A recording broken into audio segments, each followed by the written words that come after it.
তো হ্যালো বন্ধুরা, তো বেরিয়ে পড়ছি কাজে যাওয়ার জন্য। তখন 4:30 বাজে। তো এখন যাচ্ছি রোজকার মতন একইভাবে কাজে যাচ্ছি। তো একটু প্রবলেম হচ্ছে, তার জন্য বারবার ফোনের দিকে রাস্তার দিকে দেখাচ্ছি, কারণ সাইকেল চালাচ্ছি তো ধাক্কা লেগে যেতে পারে। তো এই রাস্তা দিয়েই যাচ্ছি। এই রাস্তাটা খুব পাতা পড়ে এখন, কারণ বসন্তকাল যেহেতু। তো বিকেলের ওয়েদারটা বেশ সুন্দরই লাগছে আমার। তো সবাই মাঠে খেলে, আমি কাজে যাই, তো কোনো ব্যাপার নেই। আমিও আগে কোনো দিন না একদিন খেলেছি। তো গাড়িটা যাচ্ছিলো বলে আমি একটু সাইডে দাঁড়িয়ে গেলাম, তো গাড়িটা চলে যাক, কারণ এই গাড়িগুলোর জন্য রাস্তা খারাপ হয়ে গেছে। তো দেখো সূর্যটা বেশ ভালোই লাগছে দেখতে।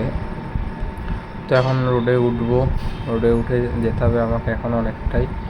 তো দেখো রোডে উঠে পড়েছি, এখন সাইকেল চালাচ্ছি, আস্তে আস্তেই যাচ্ছি, বেশি জোরে যাচ্ছি না, আসতেই যাই, কারণ রোড সাইড কখন কী বিপদ হয়ে যেতে পারে বলা যায় না।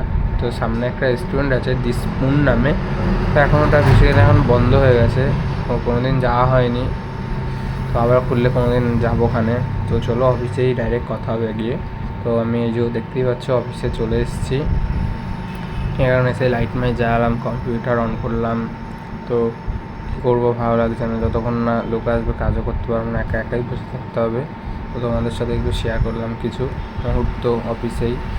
এর আগেও অনেক ভিডিও দেখেছি আমার অফিসের লুকটা, অফিসের ভেতরটা দেখিয়েছি। যারা দেখোনি তারা গিয়ে দেখে নিও প্লিজ, আর আমার চ্যানেলটাকে লাইক সাবস্ক্রাইব করে দিও। তো চলো টাটা বাই বাই, আবার পরের ভিডিওতে